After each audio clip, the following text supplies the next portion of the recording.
Je peux vous assurer qu'effectivement, avant qu'une attaque informatique, sans doute d'une origine indéterminée, ait provoqué l'arrêt,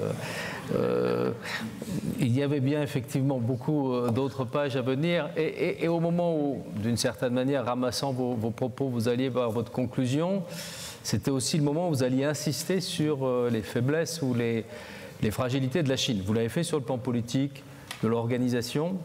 Mais d'une certaine manière, la question, j'ai deux questions par rapport à votre présentation. La première, il y a une forme d'humilité de la Chine, à reconnaître que quelquefois elle prend du temps, des erreurs, et même quelquefois on est étonné de voir qu'elle reporte à 2050 ou à 2035 la réalisation d'objectifs que dans notre perception à nous, au vu notamment des progrès formidable des 10 dernières années, on a l'impression que ce calendrier, en réalité, pour obtenir ces objectifs, serait plus rapide.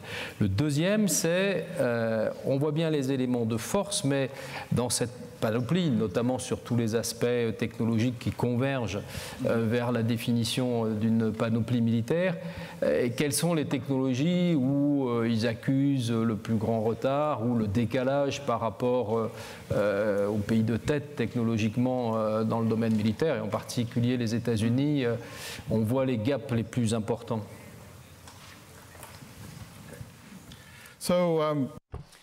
Alors, je vous remercie de ces deux excellentes questions.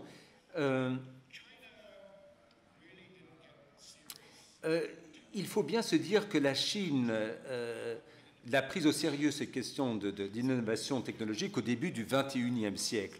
Donc, lorsqu'on voit comment la science et la technologie sont devenues une priorité pour la Chine, enfin, quand ce sont devenus véritablement les piliers du développement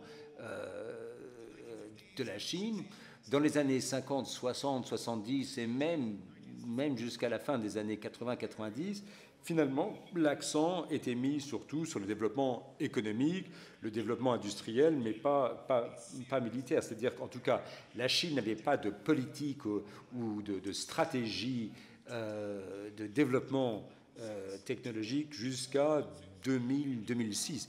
Effectivement, en 2006, il y a eu véritablement un revirement, c'est-à-dire que la Chine a dit que l'innovation scientifique et technologique est essentielle, et d'ailleurs, ça se voit à l'aune du budget consacré à la recherche et au développement. Il faut voir que jusqu'en 2005-2006, en pourcentage du PIB, la Chine investissait moins de 1% à la R&D, à la recherche et au développement. Par comparaison, les pays de l'OCDE y concentrent entre 2,5 à 3%. Donc la Chine, de ce côté-là, était à la traîne, pour ainsi dire, et même d'ailleurs de nos jours. En 2017, la Chine a consacré 1,1 à 1,2% de son PIB. 2,1 à 2,2% de son PIB. Donc, en termes de ressources, la Chine a dû redoubler d'efforts pour essayer de combler l'écart avec le reste du monde.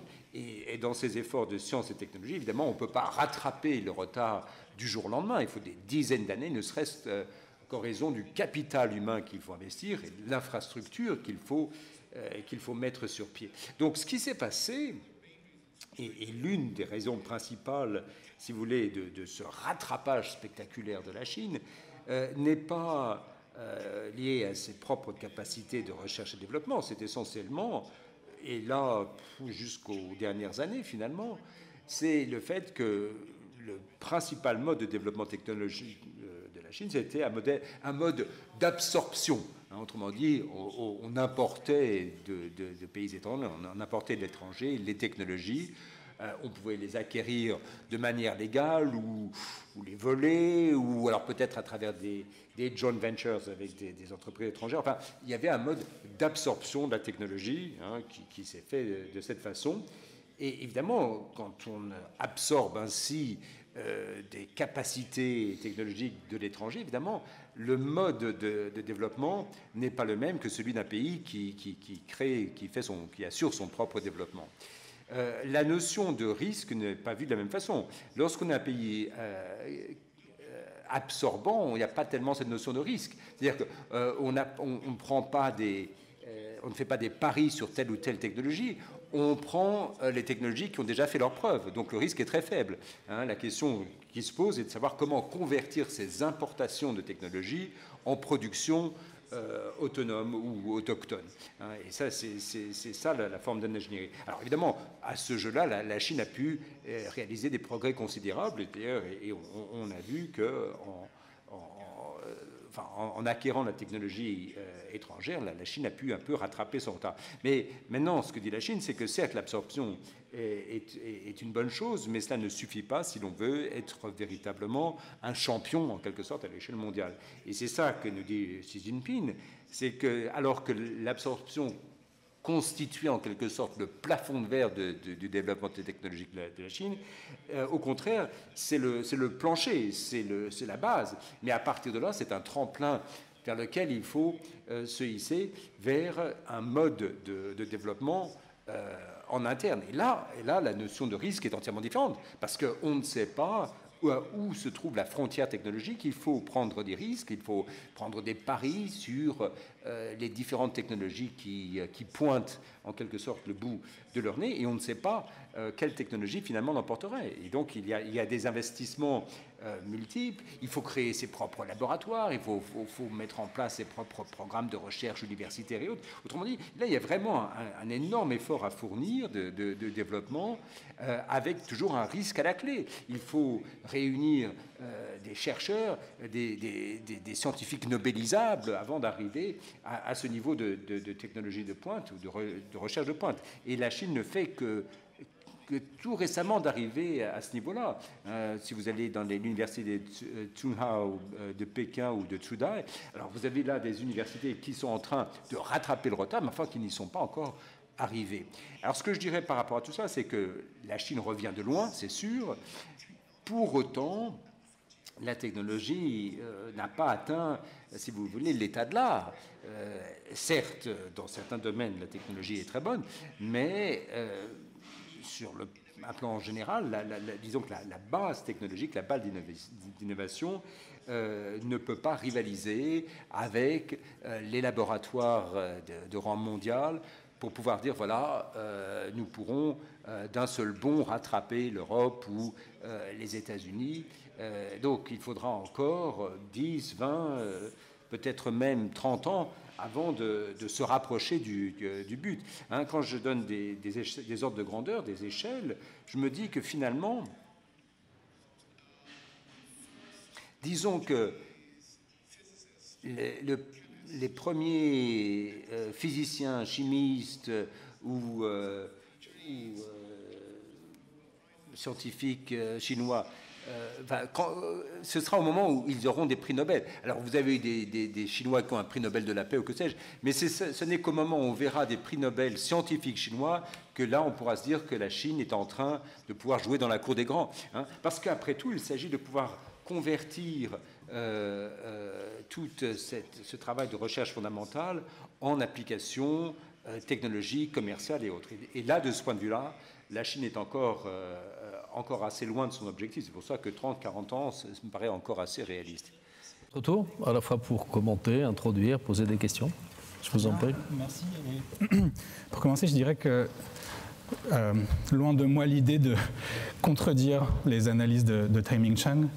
Je pense que la manière dont vous pensez la relation entre les rapports de force internationaux, la perception des menaces en Chine, la conception du rattrapage technologique, la vision de la technologie et de l'innovation comme une capacité de combat centrale, pour citer le rapport de Xi Jinping au 19e congrès, représente tout à fait la manière dont elle est pensée en Chine. Donc, c'est pas du tout là-dessus que je vais porter le débat. Évidemment, je pense que le terme d'État techno-sécuritaire, cette terminologie-là serait rejetée par les analystes chinois, par la communauté stratégique chinoise, mais en même temps, la manière dont les Chinois parlent de leur sécurité nationale, expliquent la dimension stratégique de la technologie pour le développement militaire, correspond tout à fait à la manière dont le concept est présenté.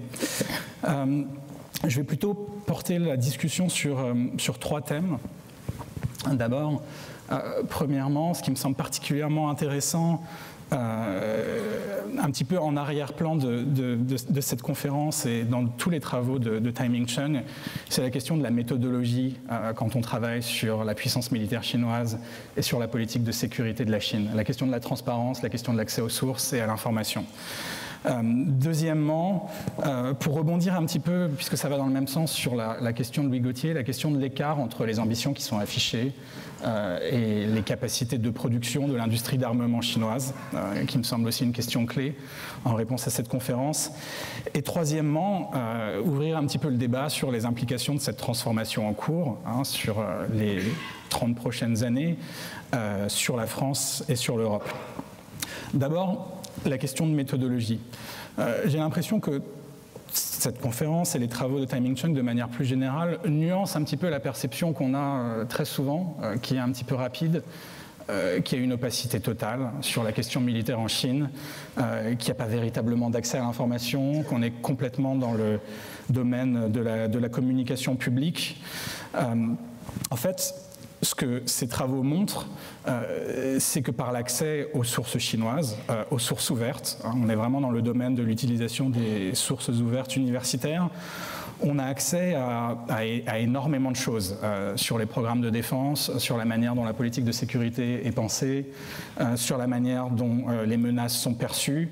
Il y a une certaine ouverture dans les sources chinoises qu'on a tendance à occulter quand on travaille de loin un petit peu sur ces questions-là.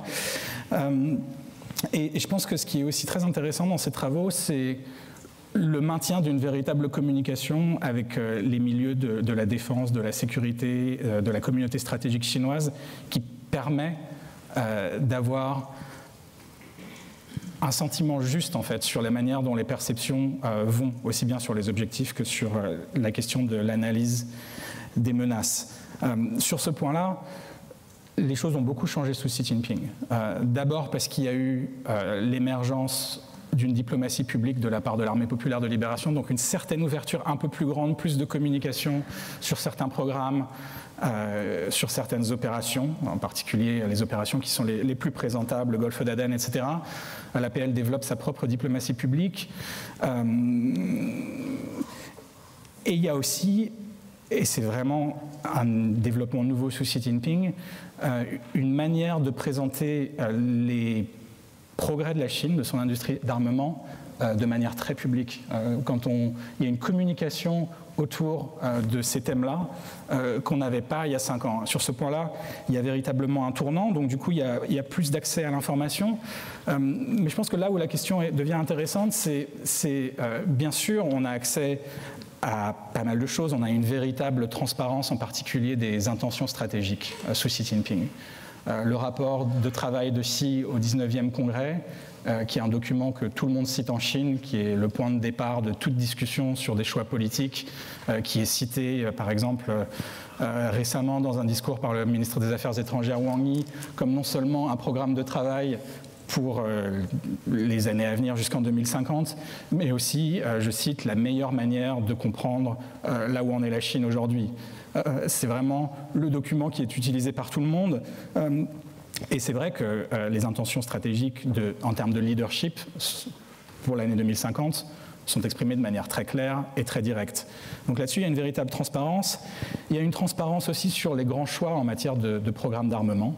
On sait où va la Chine, on sait quelles sont ses ambitions, en particulier dans les grands programmes que la Chine est en train de mener. Elle est en train de renouveler tous ces grands programmes de systèmes d'armes, que ce soit les missiles intercontinentaux, le mirage des missiles intercontinentaux, les nouvelles classes de sous-marins nucléaires lanceurs d'engins, les nouvelles classes de sous-marins nucléaires d'attaque, le sous-marin à propulsion diesel, toutes les classes de navires de surface, les 4 grands types de navires de surface, le seul pays à mener de front 2 programmes de chasseurs furtifs, en fait, de 5e génération.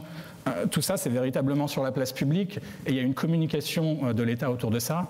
Vous parliez au début des catapultes électromagnétiques qui pourraient amener la Chine à faire le choix de la propulsion nucléaire pour ses prochaines générations de sous-marins, de porte-avions. Tout ça, c'est sur la place publique, c'est discuté, donc il y a une certaine transparence. Ce qui est intéressant, c'est les points sur lesquels la transparence n'existe pas encore, en fait. Et je trouve que ces recherches mettent l'accent sur ces questions-là. Qu'est-ce qui n'est pas transparent aujourd'hui ? Et c'est ma question un petit peu, qu'est-ce que vous pouvez en dire ? Il y a d'abord la répartition du budget de la défense par service. Sur ça, il n'y a pas véritablement de communication. On ne sait pas exactement où en est la marine, on ne sait pas exactement où en sont les forces aériennes. Question ouverte. Il y a une question aussi qui a déjà été un petit peu abordée dans votre présentation autour du budget en matière de recherche et de développement. Alors, il y a différentes estimations autour de ça. Ce qu'on sait, c'est que ce budget-là n'est pas inclus dans le budget officiel de la défense qui est présenté chaque année en mars. Mais il y a une véritable question là-dessus, parce qu'il y a énormément d'acteurs, parce qu'il y a aussi des acteurs financiers dans tout ça. Il y a une grande question aussi sur laquelle la Chine ne communique pas beaucoup, si ce n'est pas du tout, qui est le coût des programmes d'armement qui sont mis en œuvre et le coût pour l'APL, en fait, de l'acquisition de ces systèmes. Donc tout ça, malgré le sens que je décris, qui est plus de transparence, plus de communication publique, plus de fierté, en fait, autour des accomplissements de l'industrie d'armement chinoise, il y a des questions qui restent tout à fait entières et qui méritent d'être abordées. Le deuxième point, et je rajouterais quelque chose à ça, en fait, en réponse à votre conclusion sur le succès ou l'échec dans les 20-30 prochaines années, si on estime, comme vous le faites en fait, le budget de recherche et de développement de la Chine en matière d'armement, donc aussi bien le dual que ce qui va directement à l'industrie d'armement, à peu près 15% du budget officiel de la défense, qui est aujourd'hui de 150 milliards de dollars et qui sera dans 5 ans à son rythme de croissance au-dessus de 200. Dans une fourchette haute, on serait à 30 milliards de dollars consacrés par la Chine, par divers vecteurs, au programme de recherche et de développement en matière de défense. Et je trouve que ça va vraiment dans le sens de votre conclusion, parce que même avec du gâchis, et il y aura forcément du gâchis, on peut tout à fait penser qu'un budget annuel autour de cette fourchette-là va permettre à la Chine d'accomplir des progrès très importants. Donc deuxième point d'ouverture, sur l'écart entre ambition affichée et les performances.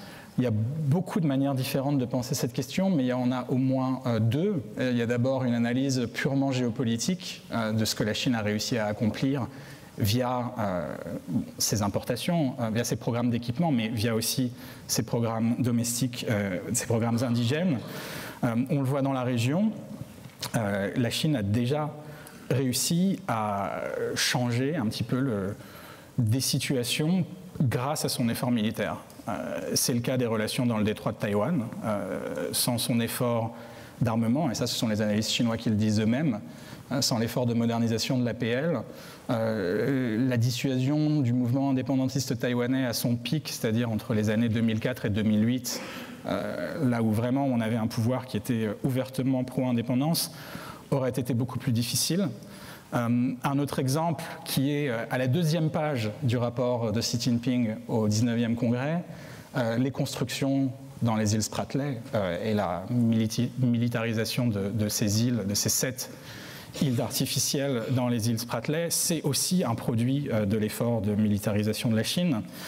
Et la preuve, c'est que tous les voisins de la Chine aujourd'hui, à l'exception peut-être de la Malaisie, dont l'effort de défense reste stagnant, que tous les voisins de la Chine en Asie orientale ajustent déjà leur programme de défense et leur posture, dans un sens parfois asymétrique, pour répondre à ces capacités qui sont accumulées par la Chine.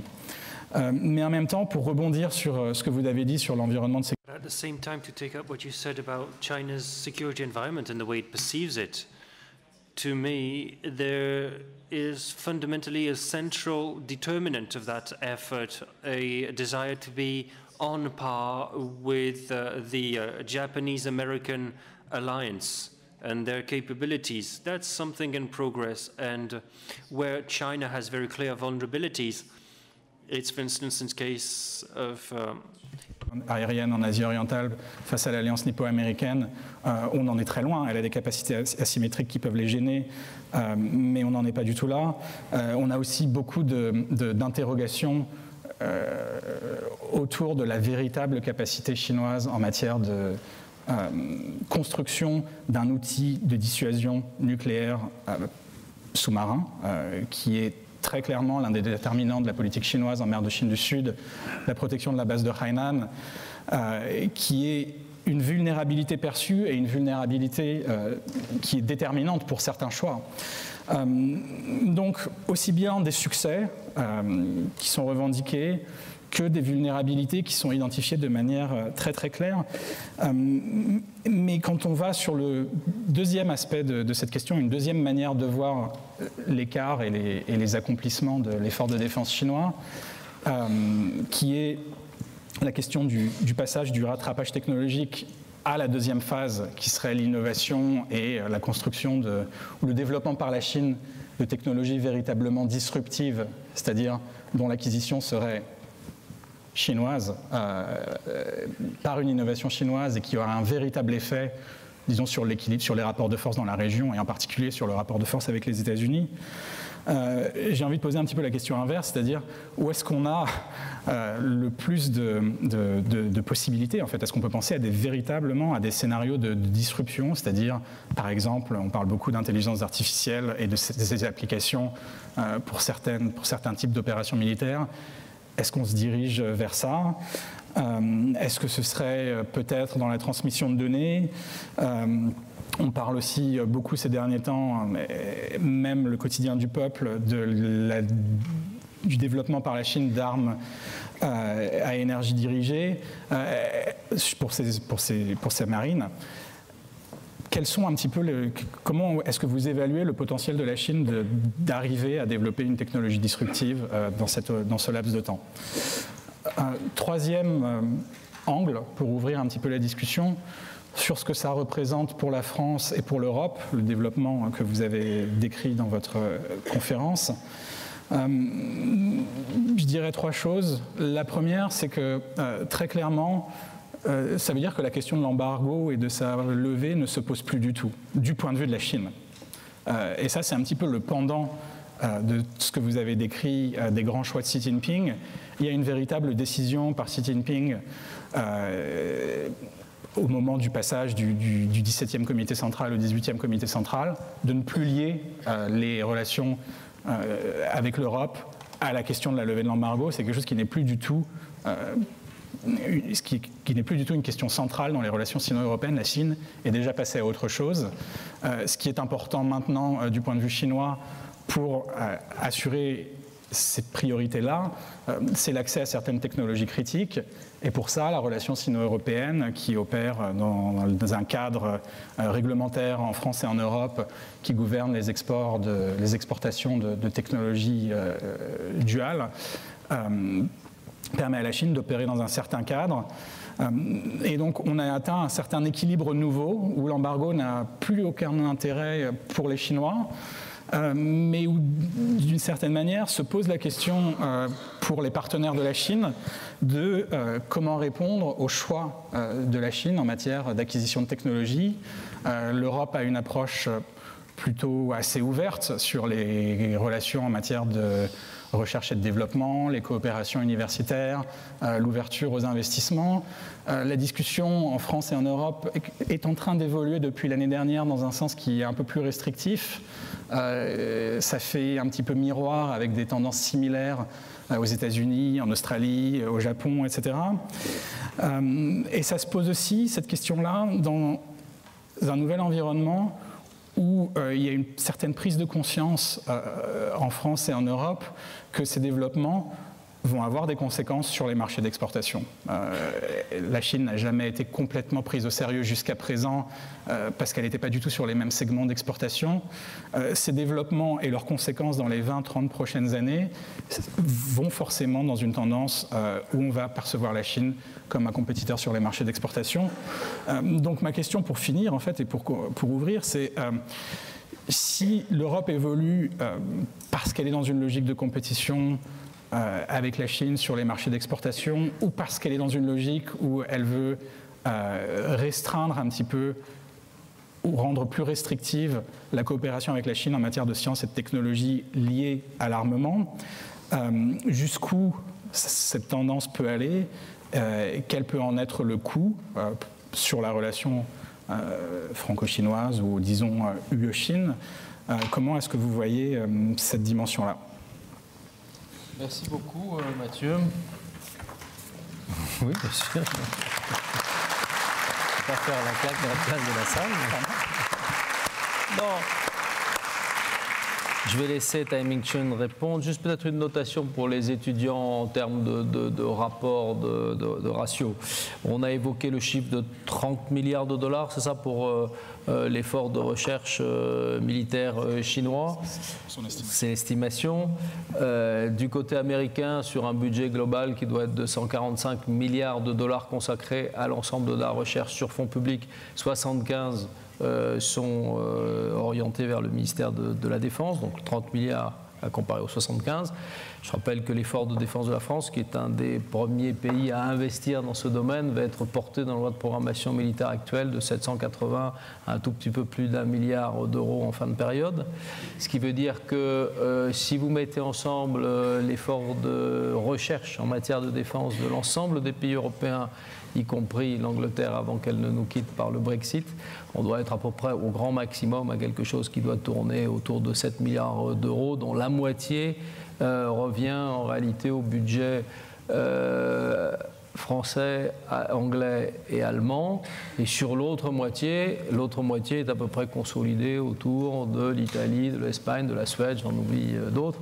Mais c'est pour vous montrer en même temps les dynamiques et où les pesanteurs se font. Et pour rebondir aussi sur cette dernière question concernant la compétition Europe-Chine, les collaborations possibles dans ces domaines, je rappelle aussi que la Chine est sous embargo d'un point de vue des exportations militaires, sous un embargo européen qui évidemment touche aussi une partie des technologies sensibles. Voilà, ça c'était un point pour notamment les étudiants et mettre à jour éventuellement certaines références. Taiming Chen, je vous laisse la parole pour rebondir sur ce que vient de dire Mathieu Duchâtel. Okay. Merci beaucoup. Merci Mathieu pour ces questions éminemment difficiles. Il me faudra environ 2 heures pour y répondre. Donc, j'espère que les métros ne se seront pas arrêtés d'ici à la fin de ma conférence. Bon, l'une des premières questions évoquées par Mathieu, c'est la question de la transparence. Il est très important de le souligner. Le système chinois, concernant la science et la technologie dans le domaine de la défense et du développement des armements, fait preuve de beaucoup plus de transparence de nos jours qu'il y a ne serait-ce que 10 ans ou 20 ans. Mais bon, là, on part de toute façon d'un point de départ très faible. Et la raison pour laquelle il y a maintenant plus de transparence, comme vous l'avez souligné, nous savons beaucoup de choses sur certains programmes d'armement qui vont voir le jour. Cela est dû à 2 problématiques. Tout d'abord, la question de la dissuasion. La Chine investit tellement qu'elle veut pouvoir apporter la preuve aux puissances régionales et mondiales qu'elle a de plus en plus de capacités et qu'elle peut dissuader d'autres pays en mer de Chine méridionale ou de plus en plus au-delà des frontières continentales de la Chine. Deuxièmement, cette idée de cultiver l'orgueil national. Parce que de plus en plus, le nationalisme est une force très puissante en Chine. Et tous les symboles de la force nationale, puis ses technologies militaires ou ses capacités stratégiques, revêtent une importance particulière dans le récit de l'émergence ou du rêve de la Chine. C'est l'une des raisons qui explique ce mouvement vers la transparence. Mais vous avez raison, cette transparence est très sélective. L'un des domaines cruciaux sur lesquels on sait très peu, ce sont les intrants du système chinois. Et même, pour savoir ce qui est dépensé du point de vue de la R&D dans la défense, là, on n'a aucune visibilité. Le budget de la défense chinois, il y a un seul poste dédié à cela dans le rapport budgétaire de l'État chaque année. Aux États-Unis ou bien dans les pays démocratiques, il y a des centaines de pages de détails sur la ventilation de ces dépenses. Donc là, dans le budget, c'est moins une question de transparence qu'une question de redevabilité. La redevabilité des responsables politiques, c'est essentiel dans le fonctionnement d'un État démocratique. Le peuple veut savoir comment on dépense ses impôts. Dans le système chinois, la transparence se développe, elle s'améliore, même s'il y a encore beaucoup de chemin à parcourir, mais il y a très peu de redevabilité financière. Et c'est pour cela que les Chinois n'annoncent pas combien ils dépensent pour la recherche et le développement dans le domaine de la défense. Néanmoins, les Chinois donnent des chiffres sur ce qui est dépensé au niveau national. Chaque année, le chiffre national, on ne sait pas si la partie due à la défense est comprise ou pas, mais comme je l'ai dit, au niveau national, le R&D représente environ 2,2% du PIB. Et la croissance est à 2 chiffres chaque année. Néanmoins, c'est très peu détaillé. Il y a un seul poste budgétaire. On ne sait pas comment c'est ventilé, comment c'est dépensé. On ne sait pas aussi quelle est la performance de cette dépense de R&D. L'un des grands problèmes en Chine, c'est aussi la corruption. Il y a eu énormément de problèmes liés à la corruption dans le secteur de la science et de la technologie. Beaucoup de hauts responsables et de dirigeants technologiques ont été arrêtés, surtout au ministère de la Science et de la Technologie. Néanmoins, dans la sphère technologique, très peu de personnes ont été confrontées à ce genre de traitement.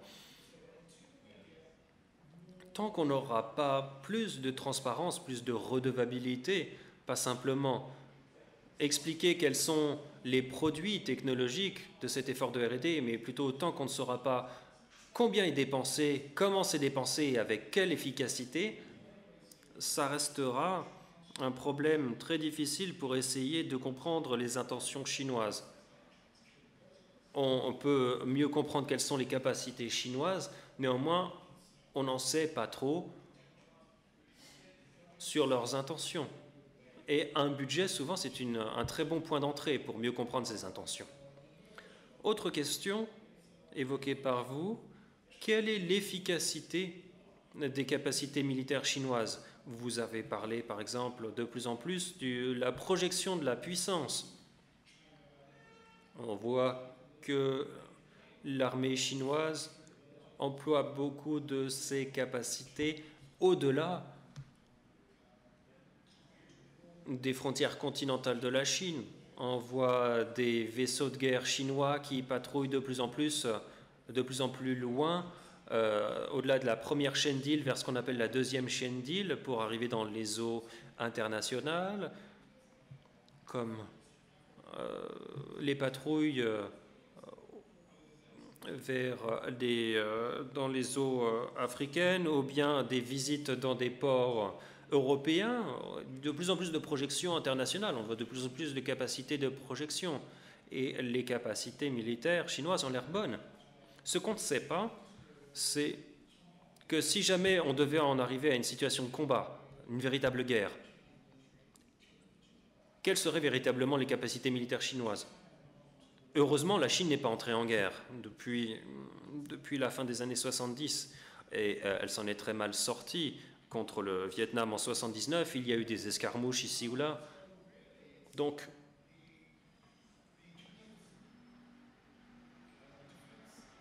l'industrie de défense chinoise a produit un système vraiment impressionnant, mais qui n'a pas été éprouvé par le combat, contrairement aux États-Unis ou aux pays de l'OTAN. Et ça, c'est une inquiétude principale pour les dirigeants chinois. Parce que Xi Jinping, chaque fois qu'il va visiter les installations militaires ou aller voir les soldats, il dit qu'il est important que la Chine, que l'armée chinoise soit prête non seulement à combattre, mais aussi à gagner. Mais il faut savoir que l'on va gagner, mais si jamais on n'a pas cette expérience du combat, c'est difficile. Et puis on peut espérer que la Chine n'entrera pas en guerre de sitôt, mais c'est quand même une source d'inquiétude pour les dirigeants chinois. Surtout si, à un certain stade, la Chine doit s'attaquer aux États-Unis en mer de Chine méridionale ou autre part. Comment la Chine va-t-elle se défendre? La Chine serait plus confiante si elle devait s'attaquer peut-être à des adversaires un peu plus faibles comme les Philippines ou bien le Vietnam ou des pays de ce calibre-là. Ce que l'on voit, c'est que la machine technologique militaire chinoise a l'air bonne sur le papier. Elle a l'air pas mal pendant les parades, pendant les manœuvres, mais elle n'a pas subi l'épreuve du feu et ça peut être une problématique considérable. Et puis, s'agissant des implications pour la France et l'Europe, je crois que du point de vue international, on se rapproche de plus en plus d'une époque où l'Europe devra choisir son camp. Comme je l'ai dit, désormais, les États-Unis pensent qu'on en est à une époque de concurrence entre les grandes puissances. Et la Chine est de plus en plus vue comme un adversaire contre lequel les États-Unis doivent rivaliser. La Chine. Rhétoriquement, les Chinois disent que ça n'est pas le cas, mais si l'on regarde quelle est l'activité en cours, on peut voir que la Chine est aussi en période de concurrence stratégique avec les États-Unis dans le développement des capacités asymétriques ou d'interdiction et déni d'accès. De plus en plus, quand ces puissances vont rivaliser, elles vont se demander de quel côté va se placer le reste du monde. Les Européens peuvent botter en touche, dire qu'ils ne veulent pas choisir leur camp, mais ça, c'est un non-choix. Bon, on n'en est pas encore là, il n'y a pas encore de concurrence stratégique pleine et entière qui pourrait se traduire par des événements à la guerre froide. Mais on va voir de plus en plus des restrictions sur les investissements chinois dont on entend parler. Il y a beaucoup de débats, beaucoup de nouvelles lois des projets de loi qui sont rédigés aux États-Unis concernant les restrictions aux investissements chinois dans des zones sensibles, par exemple qui touchent à la sûreté nationale. Et puis, les États-Unis essayent de voir si les Européens sont en mesure de se joindre à ces efforts. Ça, c'est un domaine qui, à mon sens, verra la France et les autres puissances européennes choisir. Il va falloir qu'ils s'attaquent à cette problématique et c'est là que la dynamique géostratégique et géoéconomique va de plus en plus être étroitement imbriquée. Et puis, comme l'a dit Mathieu, dans le domaine des ventes d'armement, est-ce que la Chine va commencer à vraiment être un adversaire pour la France ou bien pour les autres pays, pour les grands marchés, pour les grands clients? Eh bien, je crois qu'on commence déjà à l'observer. Si vous allez dans les salons d'armement du monde entier, la Chine a souvent l'une des plus grosses délégations et elle commence à remettre en question les autres concurrents. Mais on n'en est pas encore là. Je crois qu'il faudra encore une bonne dizaine d'années pour que les technologies chinoises puissent rivaliser avec les françaises. Et puis, les ventes d'armes, ça n'est pas qu'une question de technologie, c'est aussi une question de relations stratégiques. Est-ce que la Chine pourra développer de plus en plus des relations d'alliance en dehors de la région. Dans ce domaine, là, les Chinois seraient plus en difficulté et ils pourraient rivaliser sur le prix ou bien les capacités technologiques, mais pas tellement du point de vue des avantages géostratégiques. Donc peut-être que les Chinois vont rattraper un ou deux pays ou choisir rattraper des pays dans le monde émergent, mais ils ne vont pas vraiment entrer en concurrence frontale avec les Français pour les gros marchés comme le Moyen-Orient, en tout cas pas de sitôt. J'avais d'abord peut-être envie de réagir par rapport à ce qu'est une grande stratégie américaine avec des objectifs qui sont forcément complexes, déclinés.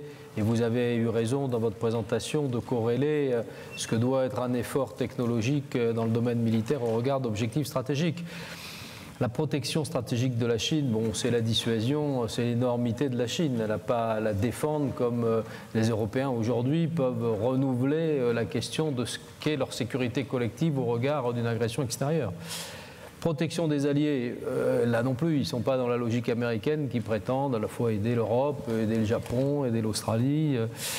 Et enfin, quoique membre permanent du Conseil de sécurité, leur intervention dans le maintien de la paix, dans le règlement des troubles est quand même limitée, même si on a constaté leur intervention positive dans la lutte contre la piraterie. Donc, toute cette stratégie, elle est plutôt par des moyens de pression, d'influence, avec, dans certains cas, des actions offensives. On peut penser dans le domaine cyber, on peut penser la problématique spatiale aussi, qui est une problématique très compétitive. Et puis, il y a évidemment ce qui semble quand même très clairement affiché, notamment en écoutant l'ensemble des intervenants avant vous, c'est cette problématique de la mer autour de la Chine, du contrôle de ses lignes maritimes, de la volonté de pousser les États-Unis hors de ce champ en considérant qu'il y a une mer chinoise sous domination chinoise et qui implique voilà, un réseau.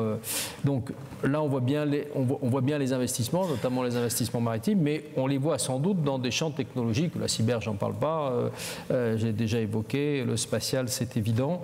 Et donc, quelle va être, en termes de supériorité globale, justement, la technologie disruptive qui va être choisie pour établir notamment ce qui figure bien comme la perspective de 2050 d'être une puissance, cette fois, dominante.